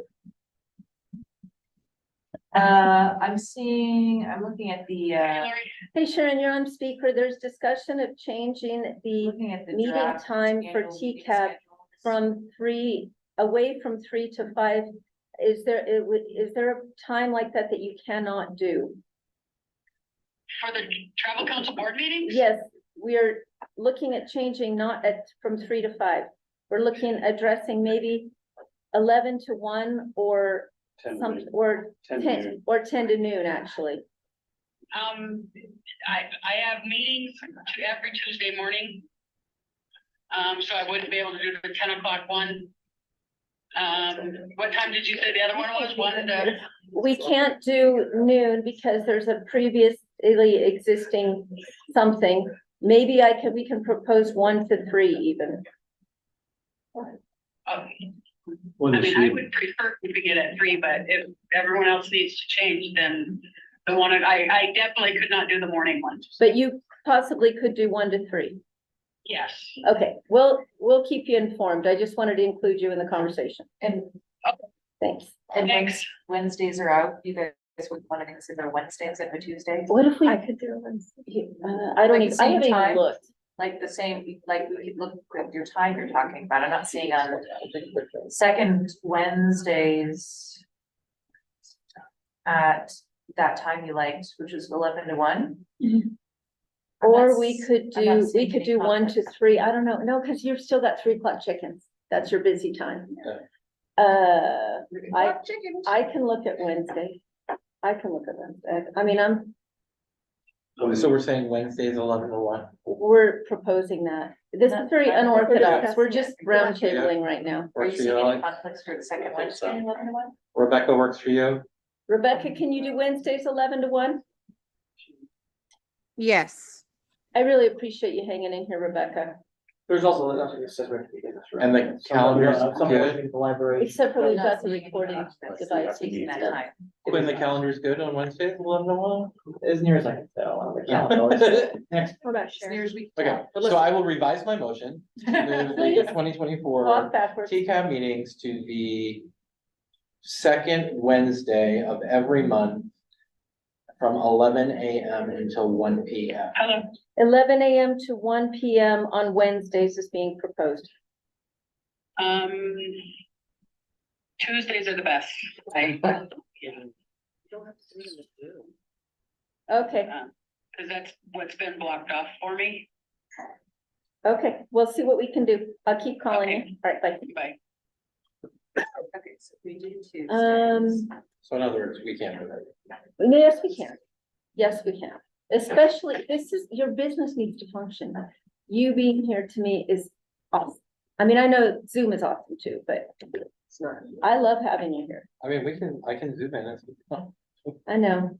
But so if we did 11 to 1, it just means we can't meet in this room. We have to meet somewhere else, but it has to be recorded. We need the minutes. It makes Sky's life, I think, 1,000% easier if this is all recorded, if she has to. Don't you think? I think. We have all the technology. You have an owl too at economic What development. about the Department. 4th Tuesday? You have one. Oh, what about what about the 4th Tuesday, 11 to 1? Not the last, but the fourth. I'm not seeing any conflicts with. We So I'll always- tell you, there always I'll is tell you what always, because we always did the 4th Wednesday for chambers. My November and December meetings, nobody We have to came move. because it was like, Thanksgiving and Christmas and the holidays, and everyone's like, no, thank you. Pretty important. Yeah, Do it on So instead of having July off, we have December off. good, Yeah, why couldn't we? yeah.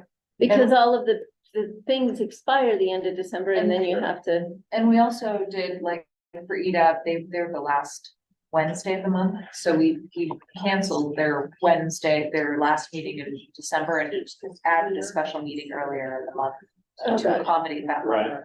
So we can do that, and we're just capturing the majority of the dates. Right. On the calendar. We can do a special meeting in December. Yeah. so we have a proposal to either change and revise or keep it 3 to 5.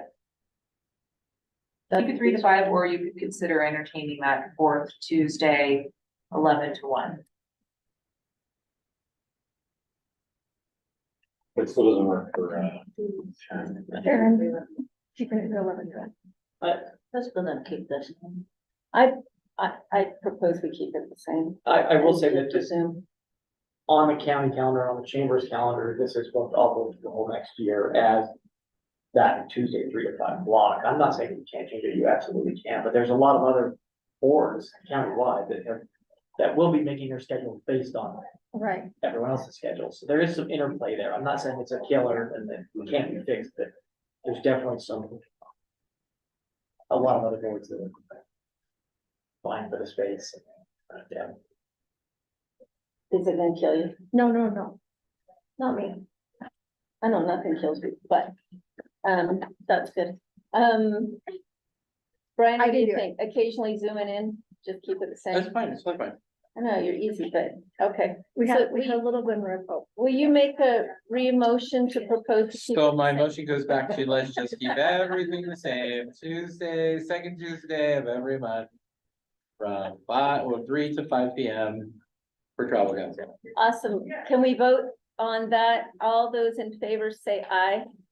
Aye. 1, 2, 3, Aye. 4. Okay, yay. Thank you, Rebecca. You're our 5th vote. All right. I apologize. I'm gonna cut off. Rebecca, would you like to say something quick about what's going on for your board member report? Yes, I am no longer with the Homewood Suites in Hampton Inn. I am now the dual sales manager of the Element Moab and the AC by Marriott Park City. Congratulations. Holy cow, good Thank for you. you. That's a pretty noteworthy report. I'm glad I asked. Yes. Let's catch up. And Alex, do you have any reports? I heard you're opening Still sometime, closed. but hypothetically opening. We're gonna open in January, latter part of January. Nice. So it'll be early for the year, but, yeah, we tried to get open before the holidays and it just wasn't gonna happen. So the next window is gonna be when everybody's back in town and staff wise and, it'll give us some more time to just get our stuff together for, and open just with confidence, so. I'll be your first customer. Steak salad. Don't take it off the menu. Got it. Sorry, can I run one more thing? Please, bye, everybody. So the Because I chamber have is nothing to also report. doing- I defer to you because all I'm doing is end of the year, drive myself crazy. So go. Well, in your end of the year, drive yourself crazy. We do have at the chamber, we have a holiday wish list, a local holiday wish list. So if you guys have any specials for the holidays or any like something you want to stick on that people might would buy locally for Christmas gifts, just email the chamber and we'll stick on. It's like an ever evolving list. So we just add to it as we get things. So. Sorry. I propose that we adjourn at 5:05. Do I have to vote for that? You should ask for a motion. I asked for a motion to adjourn. I make the motion to adjourn the meeting. Seconded. Third. All in favor? See y'all. Favor. All in favor, say aye. Aye. Aye. Aye. Awesome. Meeting adjourned. Sharon, we're voting to adjourn the meeting. Are you cool with that? I've never answered the phone on this watch. Okay, I'll call you right back. Rebecca, change your email information and stuff to respond for Yeah. the new email address, please. I've tried to reach out to you. It didn't go through. Rebecca wants out. I don't have a Element email address yet, but I can send you my personal for now. I can forward your personal to everybody. Don't worry, Rebecca.